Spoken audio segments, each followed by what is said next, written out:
So after a wave of videos and posts about Unreal Engine games not performing well, here comes this video game to balance the equation. This is a video game made with Unreal Engine 5, and not only does it look great, but it also performed fantastic, and it breaks away from that classic Unreal Engine look that a lot of games are having nowadays. And of course, I'm talking about Metal Eden. We are also going to talk about the main character model here in the channel. If you're brand new, we break down the 3D models and the visuals from video games, AAA video games. So we're going to start doing it by indies. This is an indie game, but to me, it's got fantastic AAA graphics. So let's get started. Death and sacrifice. It's incredibly simple, really. How do you feel? I feel stronger. Now, before we get started, I must say that this game was given to me by the Raycon, the developers of the games. They sent me a key, but my opinions are my own as usual. Now, Metal Eden is a game that is made by an indie studio called Raycon Games. It's from Poland. It's the first time that I've personally seen this studio, and so far I'm very impressed. All right, so Metal Eden is a first-person shooter. It's very fast-paced. I'd say it's almost on the same vein as Titanfall 2. The campaign, at least, was back in the day, minus the Titans. I would say this one is a little bit more faster, as you're going to see from the gameplay here. I would say the mechanics are pretty tight. The shooting mechanics and everything that it offers is very interesting. It also has an upgrade section. I'm not going to talk a lot about that because that's going to spoiler some things from the game. But yeah, the upgrade section also offers certain things that are very interesting that you're going to want to experience. Now, to the core of what we talk about in the channel, here are the visuals of this game and how it performs. Well, so far, I've played the game for almost 4 hours now, and the game performs fantastically. I had no hitches. If we go into the section for video, you can see that it has several settings. One of the settings that caught my eye was the part of reflection. This one has 3 choices: no reflections, screen space reflections, which can be very performance friendly, but don't look as great. And then you got lumen reflections, which it's not fantastic, but I think it does the job. There's also some options for your frame generation. I disabled them all. Like I say, without them disabled, the game runs fantastically well. The gameplay that you see here is from my main workstation, which has a 5090, but I also run it on my laptop, which has a 2080, and the game runs pretty smooth. And with the 2080, you don't have frame generation. This is one of the better performing games that uses Unreal Engine 5. In fact, this game uses Unreal Engine 5.2. Another thing that, like I mentioned in the intro, this game breaks away from the usual Unreal Engine look, and it has to do with the color grading. You can see there's certain color grading when you enter certain areas depending on the lighting conditions. It's not this gritty, desaturated style that you see on most Unreal Engine games. This actually has a little bit of saturation, which I think it's very appealing when you're playing this sort of game. The textures are also a little bit saturated. Now, to one of the issues that I mentioned with the reflection, I am playing the game cranked all the way up, and like I mentioned, this is on my 5090. And even when using lumen reflections, you can see that there is a little bit of noise. Now, this is part of a balance that as a developer you have to do, because if you are inside Unreal Engine, you can actually crank those reflections up with more iterations inside the post-processing volume when you are in the editor. But of course, the more you crank it up, the more resources it's going to take. Reflections, aside from lighting, reflections, I would say it's one of the biggest resource hog in a game. Yes, they are a little bit noisy, but I think because the game performs so well, I don't care. And there are certain areas where you can stop and look at the environment, but for the most part, you are just running and gunning all around, because when the game throws enemies at you, even with the upgrades that I have, you don't have a lot of health, so you have to constantly track the enemies and look around. You don't have the time to stop and look at the reflections and all that. Another thing that I must say about this game is that from the first moment that you jump in, the action starts. It's not like you have to go through a prologue that lasts for a couple of hours that's just talking and exposition. You jump in right into the actions. There's, of course, the cutscenes, and there is a person or a robot or something that I still don't understand pretty well. I'm pretty sure it will be explained as I play the game a little bit more. All right, so here we are in Blender. We'll take a look at the character model, and as you can see, she looks gorgeous. This is a fantastic character model, and you can see just straight out the bat how much detail does this character has just in the geometry part. There's a lot of lifting that it's being done by the normals. You can see here and here where the pressure points are, because not everything is hard surface. There are some parts of the suit that are soft, kind of like the clothing, even though this is a robot, this is not an actual human. But still, you can see like around boots and all that is normal maps, but for the most part, you can see all these details are made by geometry. Now, if we turn on the statistics, you're going to see that this is a little bit out of the range of our usual characters, even for modern AAA character models. 330,000 polygons.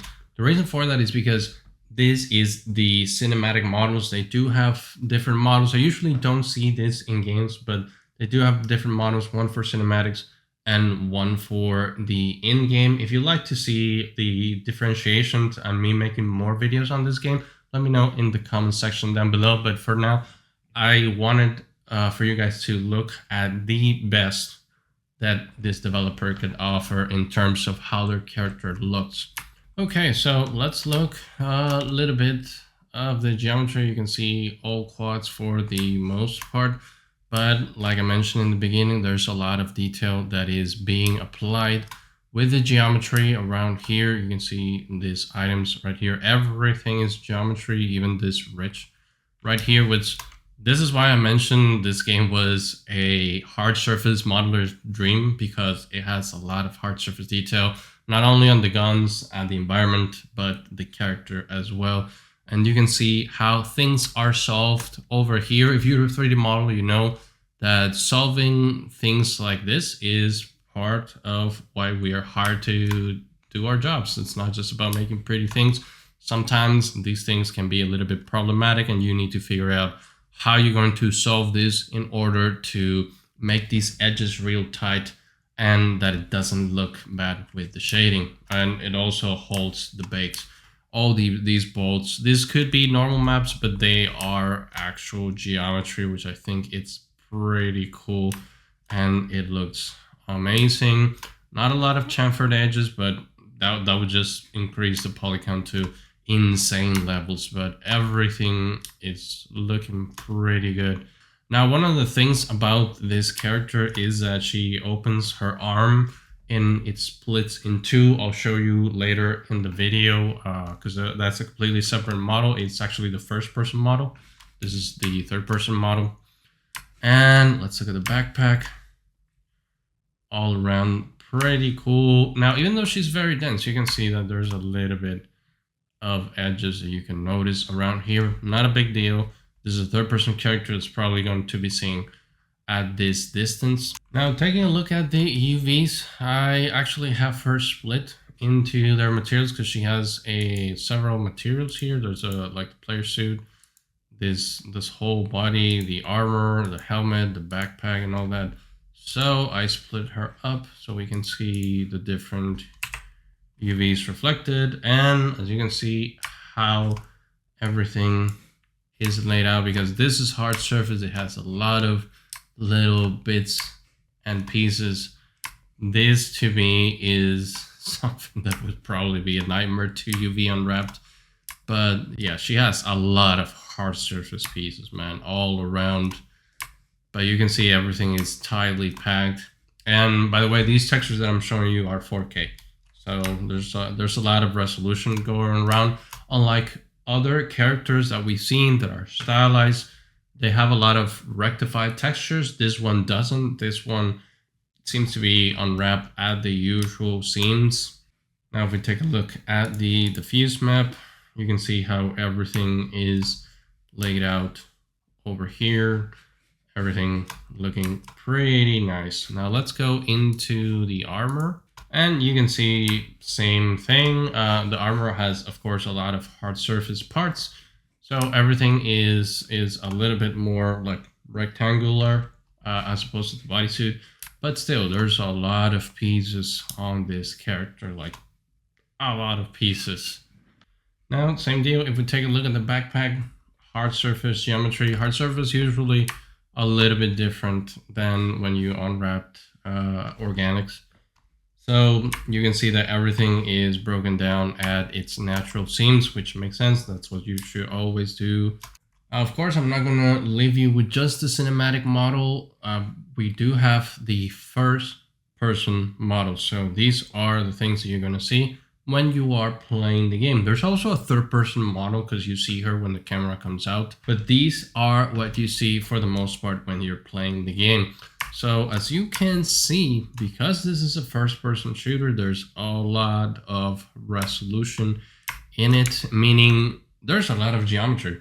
A lot of this is geometry. You can see all the indentations. It's not normal maps.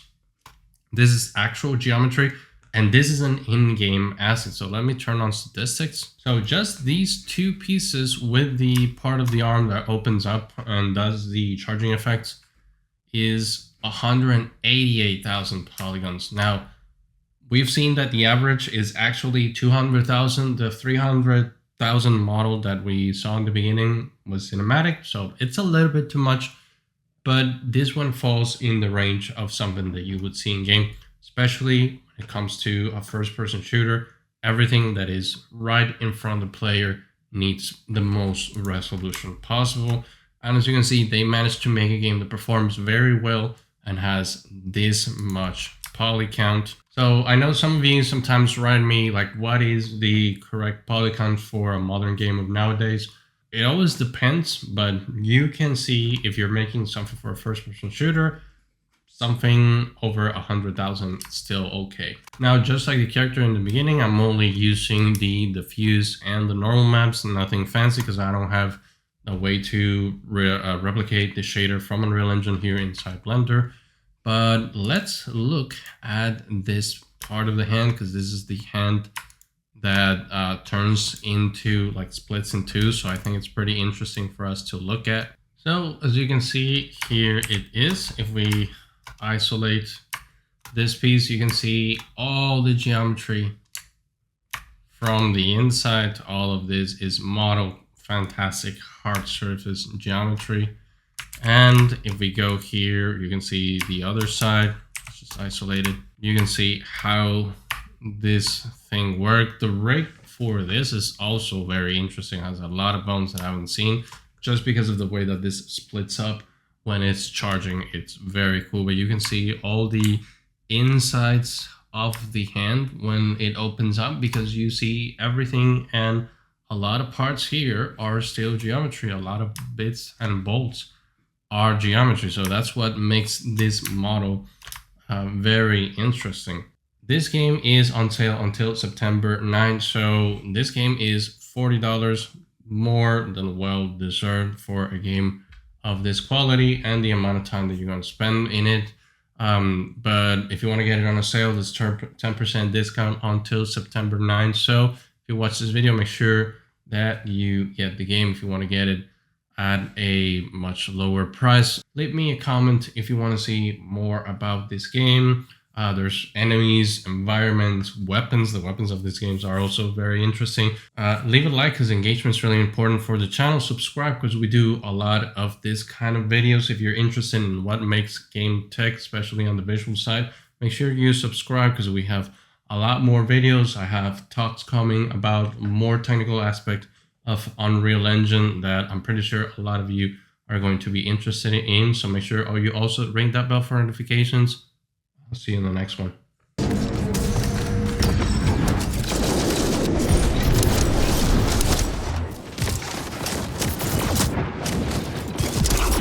will never learn. Forever trapped within the vicious cycle of iteration.